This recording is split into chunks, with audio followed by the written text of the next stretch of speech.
Hey guys, in this video I'm going to show you how this rig works. So let's get started. First off, open up your project file, then go to scenes and go ahead and open up the test file right here. So open up this test file. You should have the same thing on the screen that I do. If you don't, let me know.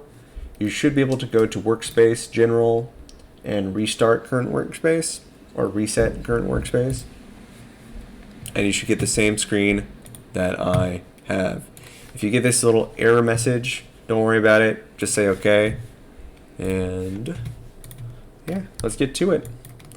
So you should have this guy up now, and I'll show you how these controls work. If you want to go ahead and experiment on your own, that's completely fine. I'll just show you some features that are a little more advanced. So the first one is this main global control. This allows you to move the whole rig around and allows you to scale it. Okay, you can actually scale the whole rig up and down. Now, the feet control, they're pretty straightforward. Just think of how your own foot works, and it can essentially do the same thing. So if I grab this bottom one, and you can see the name of the control over here. So this is foot IK control.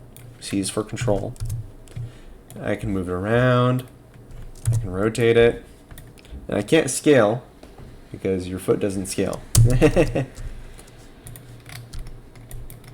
Now it has some additional controls that you might be like, what the heck is that? Well, it has a stretch control, which allows you to add squash and stretch to your leg. So if I zoom out a little bit, you can see that I'm adding squash and stretch to the leg. Now if you don't like that, you can turn stretch control off in the channel box, making it back to 0. And then of course you need to move the controller back. Yep. I'll make that 0. I'm going to zoom back in for you guys so you can see. I'm clicking F to zoom in. I know you all had a couple questions on previous videos how I did that. F is to zoom in. So F shows everything, and then if I click on a control, click on F, it'll zoom into that control. F is for frame. Now, still sticking with this bottom control, the foot control, let's see the other option it has. It has knee lock. Knee lock locks the knee to wherever this additional control is. And I'll talk more about that in a bit.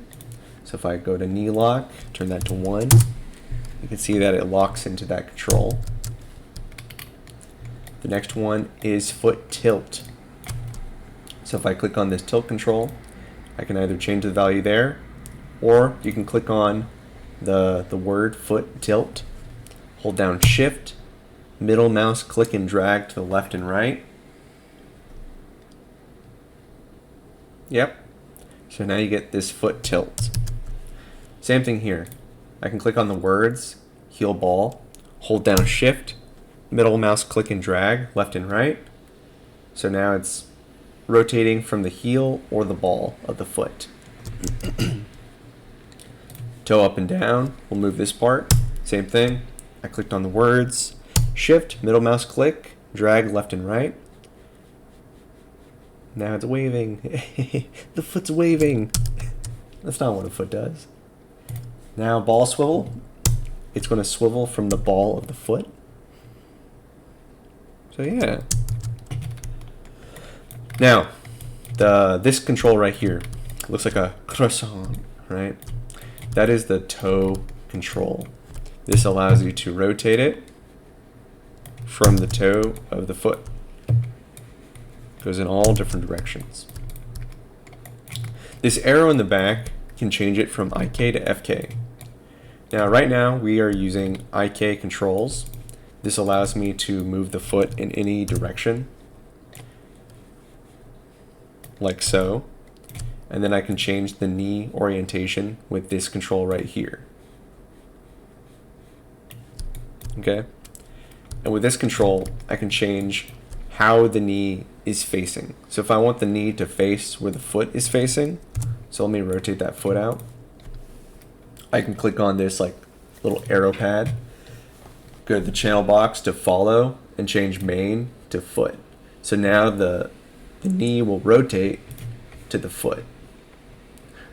Now if I want the knee to follow a different part of the body, there's 4 different options. Main, which is this arrow. Foot, which is the foot. Hips, the hips. And foot and hips. So it'll go in between the foot rotation and where the hips are facing.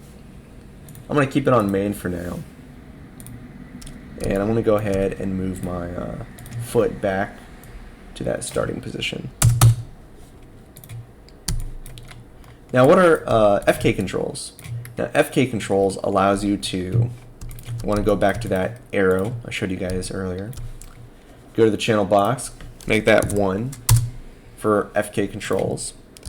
That essentially allows you to manipulate each joint of your guy. So now I can rotate the leg on each joint. And this can be useful, but in general, I usually use IK controls. So, for example, if I move this hip down, you can see that the red side, so the right side, is staying in place as I move the hips down. So that's what you guys would normally do, right? If you were to stand up and, you know, bend down or squat down, your foot would not go through the ground. It would stay in place as you move. So that's a really good feature. Again, there are reasons why to use IK versus FK, but yeah, just keep it simple. Now, this giant yellow circle is for the main root, or like the main body control, like for the upper body. So if I was to move it, the whole upper body moves. If I was to rotate it, same thing. The upper body would move with me. Now these other controls, this one right here, is the hip control. So the hip control, well, allows you to rotate the hips, allows you to translate the hips. So this kind of gives you that squash and stretch feel. Ooh, it's like an accordion. It's kind of funny.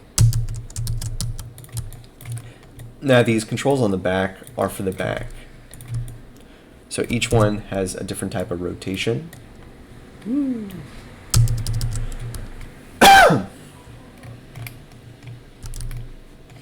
So that is the lower back, middle back, upper back. Again, all these rotation ones. The final one, this final yellow one, is for the neck. If you're ever not sure what the control is for, you can go to the channel box and there's usually a description of what it is. So neck control. Now this dark blue one right here is for IK top spine. So that means I can have a little more freedom of movement with the spine. I can also have that squash and stretch.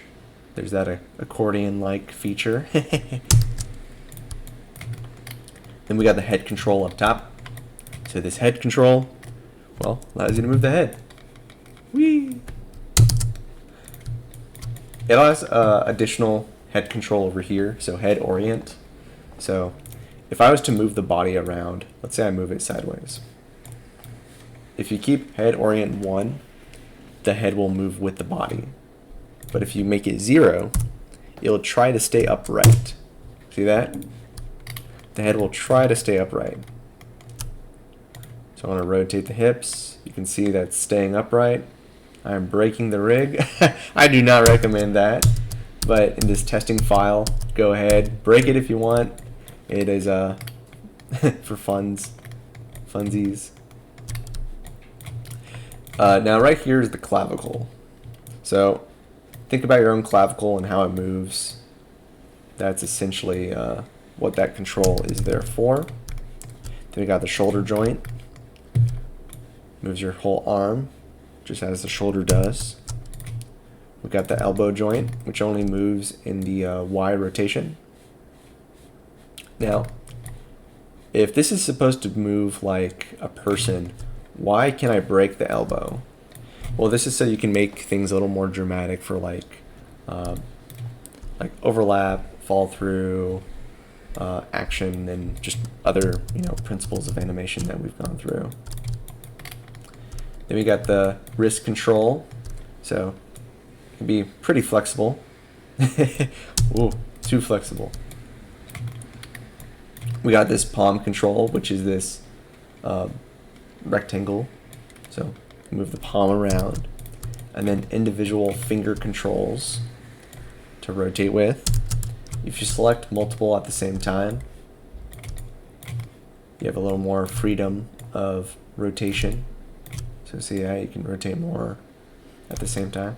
He's pointing, look that way. Now, this arrow is just like the foot. This changes it from IK to FK.